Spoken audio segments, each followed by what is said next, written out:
बात करने के लिए लॉगिन करें www.astrotak.com। नमस्कार, बहुत स्वागत है आपका। आप देख रहे हैं चाल चक्र और मैं हूं आपके साथ शैलेंद्र पांडे। जीवन में हर व्यक्ति को चाहिए कि उसका जीवन सुख से भरा रहे, उसका जीवन आनंद से भरा रहे, और ये तब तक संभव नहीं है जब तक आपके ऊपर ईश्वर की कृपा ना हो। कितने भी अच्छे ग्रह हों, कितनी भी बढ़िया दशा चल रही हो, अगर ईश्वर की कृपा ना हो आपको जीवन में सुख नहीं मिल सकता। और ईश्वर की कृपा प्राप्त करने के बहुत सारे तरीकों में से एक तरीका है ईश्वर के नाम का जप करना या ईश्वर के नाम का कीर्तन करना। आज हम आपको बताएंगे कि भजन और कीर्तन की महिमा क्या है और भजन और कीर्तन करके आप ईश्वर के निकट कैसे पहुंच सकते हैं। भजन और कीर्तन है क्या, सबसे पहले यह जानना जरूरी है।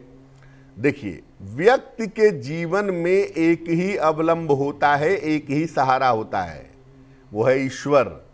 आप इंसानों को सहारा समझना चाहिए, समझते रहिए, उसमें हमें कोई आपत्ति नहीं है। लेकिन सच ये है कि हर रूप में, हर स्वरूप में सिर्फ एक ही सहारा है, वो ईश्वर है। और बहुत सारे लोग ईश्वर को पाने का प्रयास भी करते हैं। 99% लोगों को इससे कोई मतलब नहीं होता कि ईश्वर को कैसे पाया जाए, लेकिन फिर भी 1% लोग जरूर ऐसे होते हैं जो ईश्वर को पाने का प्रयास करते हैं और कई मार्गों से, कई रास्तों से ईश्वर को पाने की कोशिश करते हैं। ज्ञान से, कर्म से और भक्ति से ईश्वर को पाने का प्रयास किया जाता है। भक्ति का जो मार्ग है ये सर्वश्रेष्ठ मार्ग है और भक्ति से ईश्वर को पाना सबसे ज्यादा सरल है। भक्ति और एकाग्रता आने के लिए तमाम चीजों का सहारा लिया जाता है। भक्ति मन में तब पैदा होती है जब मन शुद्ध होता है। भगवान का नाम जप लेना ही भक्ति नहीं है। भक्ति एक बहुत विराट विषय है, कभी चर्चा करेंगे आपके साथ। लेकिन ये जानिए कि जब मन शुद्ध होता है तब आत्मा में ईश्वर की भक्ति प्रकट होती है। और जिस दिन आपकी आत्मा में ईश्वर की भक्ति प्रकट होती है उसके बाद आपको दुनिया में कोई भी सत्ता ईश्वर से मिलने से नहीं रोक सकती।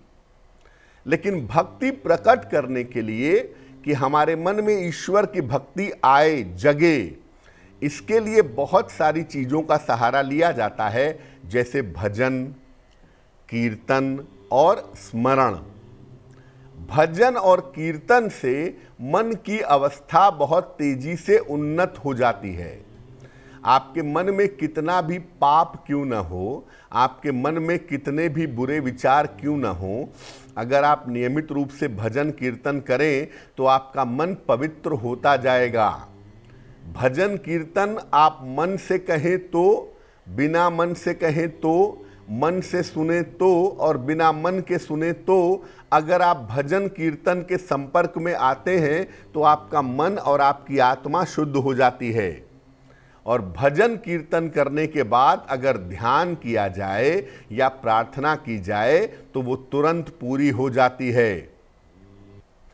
भजन और कीर्तन के सही प्रयोग से व्यक्ति को रोगों और मानसिक समस्याओं से मुक्ति मिलती है।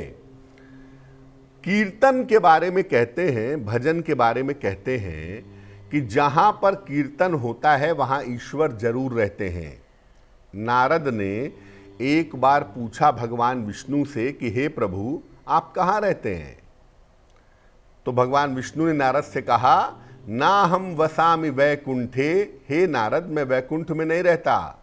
योगी नाम हृदय नवा, योगियों के हृदय में भी नहीं रहता। कहाँ रहता हूं? मद भक्ता यत्र गायन्ति, जहां मेरे भक्त मेरा गान करते हैं, तत्र तिष्ठामि नारदः, हे नारद मैं वहीं रहता हूं।